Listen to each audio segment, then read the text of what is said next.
کائنات میں ایک قوم وہ سمجھتی ہے جن کا اخلاق سنور جاتا ہے، اور جو لوگ اپنے اندر اخلاقی تبدیلی نہیں نہ لاتے. آپ دیکھیں نبی پاک علیہ السلام کا انقلاب کس طرح کا ہے. عرب کے لوگ سمجھتے تھے کہ معاف کرنا بزدلی ہے، صبر کرنا بزدلی ہے. وہ کہتے تھے یہ کیا بات ہوئی، ہمارا دشمن کیا سمجھے گا کہ بزدل ہے، انہوں نے معاف کر دیا ہے. وہ کہتے تھے معاف کر دیں تو کمزور پڑ جائیں گے، سامنے والا کہے گا کہ ان کے پلے کچھ نہیں، معاف کر دیا. اور ہمارے زمانے میں آج معاف کمزور آدمی کرتا ہے، طاقتور آدمی معاف نہیں کرتا. وہ جس کے پاس طاقت نہیں ہوتی وہ کہتا ہے ٹھیک ہے میں نے اللہ پہ چھوڑ دیا، حالانکہ اس نے بھی اچھا کیا. پر کمال تو یہ ہے کہ تیرے پاس ساری طاقت ہو پھر بھی تو فیصلہ اللہ پہ چھوڑے. اور حضرت موسیٰ کلیم اللہ علیہ السلام نے عرض کیا تھا مالک تیرے بندوں میں تیری نظر میں معزز کون ہے؟ تو رب کریم نے فرمایا میرے کلیم جس کے پاس بدلہ لینے کی طاقت ہو پھر بھی معاف کر دے وہ رب کی نظر میں بڑی عزت والا ہے.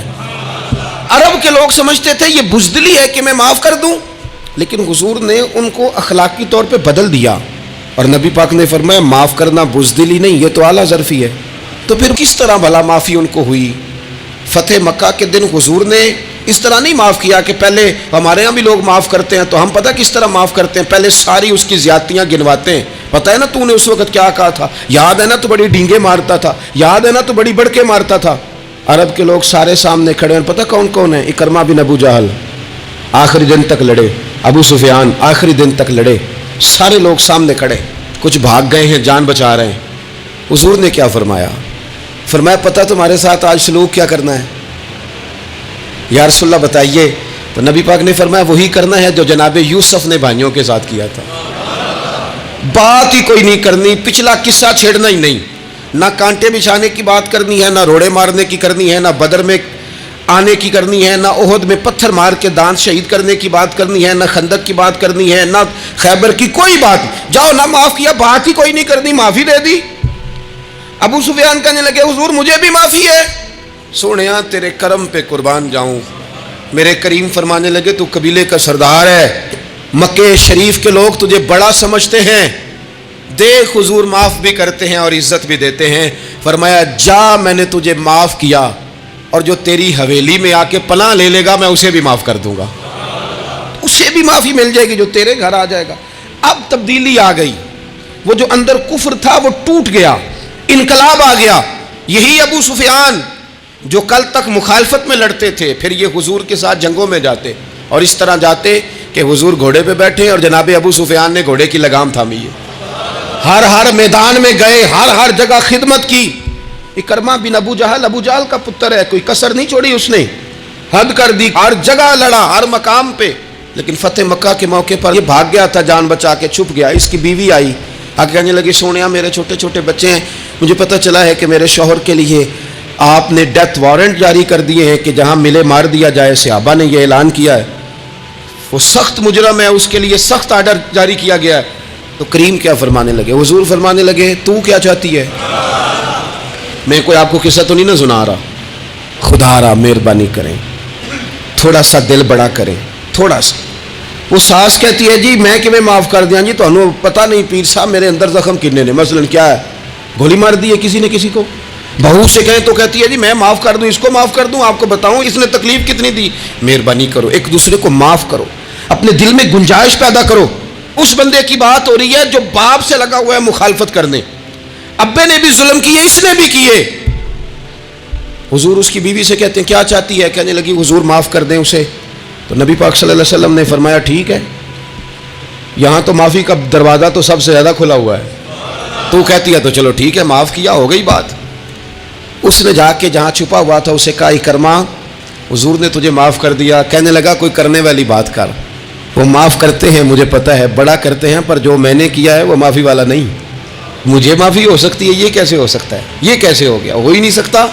اس کی بیوی پھر آئی، کہنے لگی حضور وہ مانتا نہیں، یہ تاریخ صرف میرے رسول کی ہے، یہ سیرت صرف میرے رسول کی ہے، کہ جس کو معاف کیا جا رہا ہے اس کی سمجھ میں بات نہیں آ رہی کہ بھلا مجھے معاف کر دیا ہے. حضور کہتے ہیں اچھا تو بتا وہ کیسے مانے گا. کہنے لگی حضور اگر کوئی نشانی دے دینا، عرب کے لوگ تلوار دے دیتے تھے، زرہ دے دیتے تھے، پگڑی دے دیتے تھے، چھڑی دے دیتے تھے، یہ دلیل ہوتی تھی کہ فلاں نے نشانی دے دی. اگر کوئی مل جائے نا نشانی، محبوبہ اس طرح تو کوئی نہیں کرتا جیسے آپ کرتے ہیں، کریم نے اپنے سر سے پگڑی اتاری اور فرمایا میری پگڑی بطور علامت کے نشانی کے لے جا، اسے کہہ دے میں نے معاف کیا۔ اب اکرمہ کو معافی ہو گئی، وہ آ رہے ہیں، یوں اخلاق بدلتے ہیں، وہ آ رہے ہیں۔ یہاں کوئی بڑا آدمی آئے نا تو پہلے اعلان ہوتا ہے فلاں بن فلاں صاحب آ رہے ہیں، اب ان کو دعوت دیتے ہیں، لیکن وہ اعلان چھوٹا کرتا ہے بڑے کے لیے۔ یہاں انوکھا باب ہے، اکرمہ کلمہ پڑھنے آ رہے ہیں، نبی پاک صحابہ سے کیا فرما رہے ہیں؟ فرمایا وہ کلمہ پڑھنے آ رہا ہے، اطاعت قبول کر کے آ رہا ہے، سر تسلیم خم کر کے آ رہا ہے، اس کے سامنے اس کے باپ کے کسی ظلم کا اظہار نہ کرنا۔ اس کے باپ نے بڑے ظلم کیے ہیں، زیادتیاں کی ہیں، ہم تذکرہ یہاں ہوتا ہے، لیکن اس کے سامنے نہ کرنا، اس کا تو ابا ہے نا، اس کا تو باپ ہے نا، کوئی بات نہ کرنا، اسے تکلیف ہوگی۔ کس کے لیے؟ صحابہ رو رہے ہیں، حضور یہ کس کے لیے تیاری کرا رہے ہو؟ وہ آ گئے، قدموں سے لگ گئے، کلمہ پڑھ لیا، کھول کے روئے، حضور میرے لیے بھی معافی ہے؟ تو کریم نے فرمایا ہاں، میں رحمت والے رب کا رحمت والا رسول ہوں، ہے نا معافی۔ اکرمہ مسلمان ہو گئے، پھر تلوار کو صاف کر کے کہنے لگے سونیا پہلے یہ اسلام کی مخالفت میں لڑتی تھی، اب حمایت میں لڑے گی، مجھے بتائیں۔ ایک ایک گلی اکرمہ گئے اسلام کی حمایت میں تلوار لے کے، ایک ایک گلی۔ اور آپ پچھلے جہاد میں بھی گئے تھے، اس جہاد میں نہ جائیں تو کہنے لگے کفارہ نہیں ادا کرنا، پچھلے داغ نہیں صاف کرنے، میں جاؤں گا، گلی گلی جاؤں گا، نگر نگر جاؤں گا، جھنڈا لے کے جاؤں گا، میں بتاؤں گا کہ جب کوئی مدینے والے کے پاس آئے تو رب دل بدل دیا کرتا ہے، انقلاب آتے ہیں، عادتیں بدلتی ہیں، طبیعتوں میں تغیر آتا ہے، کون کہتا ہے نہیں آتا؟ میں جاؤں گا۔ حمص میں حضرت عمر کے زمانے تک اکرمہ لڑے، سالوں میدان میں رہے اسلام کی حمایت میں، اور پھر حمص کے میدان میں حضرت عمر کے دور میں لڑتے ہوئے شہادت کی موت اللہ نے انہیں عطا فرمائی۔ یہ آپ دیکھیں حضرت خالد بن ولید کون ہے؟ کہنے لگے حضور میں تو بڑی شدت سے اسلام کے خلاف لڑتا تھا، میری غلطیاں بھی معاف ہو جائیں گی؟ تو حضور فرمانے لگے اسلام پچھلے سارے معاف کرا دیا کرتا ہے، نئی زندگی کا آغاز ہو جاتا ہے، نئی زندگی کا آغاز ہوتا ہے۔ حضور نے فرمایا جو رمضان میں عبادت کر لے نا، ایمان کے ساتھ رمضان میں عبادت کر لے، اللہ اس کے پچھلے سارے معاف فرما دیتا ہے۔ اب وہ نئی زندگی کا آغاز کرے۔ جس نے شب قدر پہ رو رو کے توبہ کی ہے، وہ رمضان کے بعد کرپشن چھوڑ دے، جھوٹ چھوڑ دے، بددیانتی چھوڑ دے، دل دکھانا چھوڑ دے۔ جس نے رمضان میں روزے رکھے، تراویح پڑھی ہے، وہ نئی زندگی کا آغاز کرے۔ خدا کی رحمت سے گناہ معاف ہو گئے، اب وہ آگے بڑھے۔ نبی پاک علیہ السلام نے فرمایا جو اللہ کے گھر کا حج کار آیا وہ اس طرح ہے جس طرح آج ماں کے پیٹ سے پیدا ہوا ہے۔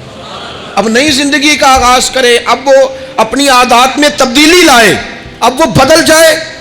میں کس درد سے یہ بات آپ سے کروں کہ 50 لاکھ مسلمان ہر سال حج کرتا ہے، اگر 25 لاکھ کا کردار بھی ٹھیک ہو جائے تو سال کا 25 لاکھ با کردار مسلمان اگر دنیا کو دیا جائے تو بتائیے امت مسلمہ کا سر کتنا اونچا ہوگا۔ لیکن ہمارا حال وہی ہے کہ حج بھی کیتی جاندے ہو تے لہو بھی پیتی جاندے ہو، کھو کے مال یتیماں دا تے بھیج مسیتی جاندے ہو، پھٹ دلاں دے سیندے نہیں تے ٹوپیاں سیتی جاندے ہو، نفس تے چھری پھیر دے نہیں دمبے کیتی جاندے ہو، فرض پلائی بیٹھے ہو، نفلاں نیتی جاندے ہو،